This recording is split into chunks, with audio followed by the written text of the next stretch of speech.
In question 8, functions f and g are defined by f of x is 4 upon x minus 2, g of x is 4 upon 5x plus 2. In part 1, we have to find and simplify an expression for fg of x and state the range of fg. Now, to find an expression for fg of x in the function f in place of x, we'll replace it with the function g. So the function g is 4 upon 5x plus 2, and this will be minus 2. Now the 5x plus 2 will go into the numerator and multiply with 4. So that will become 4 into 5x plus 2 divided by 4 minus 2.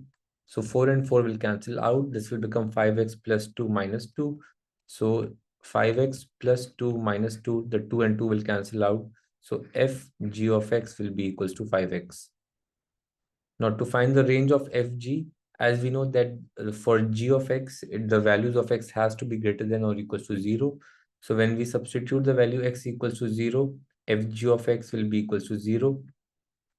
And any other value that we substitute, the value will always be greater than 0. So the range of fg of x will be greater than or equals to 0. In part 2, it says find an expression for g inverse and state the domain of g inverse. Now the function g of x was equals to 4 upon 5x plus 2. To find the inverse function, we'll first write y in place of g of x. Then exchanging the values of x and y, this will be x equals to 4 upon 5y plus 2. Cross multiplying, we'll get 5xy plus 2x equals to 4. And now making y the subject, so this will become 5xy equals to 4 minus 2x. So y will be equals to 4 minus 2x upon 5x.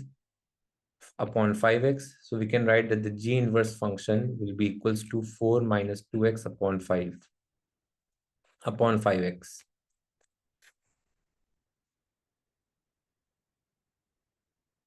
Now, as we also had to state the domain of g inverse, we know that for a function, the range of the function is equal to the domain of the inverse function.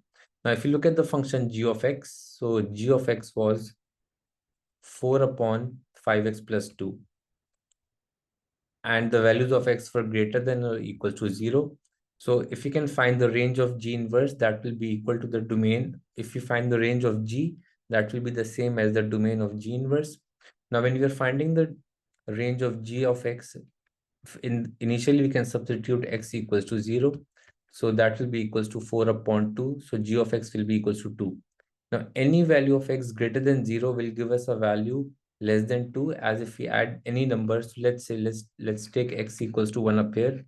So that will become 5 into 1 plus 2. That will be 5 plus 2, which is 4 upon 7. And this is less than 2. However, whatever value we take up here, the value of g of x will never reach 0.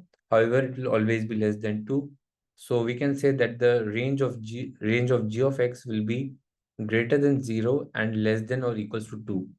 As the range of g of x is greater than 0 and less than equals to 2, it means that the domain for f inverse will be the same. So the domain for for g inverse of x in this case, so the domain for g inverse of x will be x is greater than 0 and less than or equals to 2.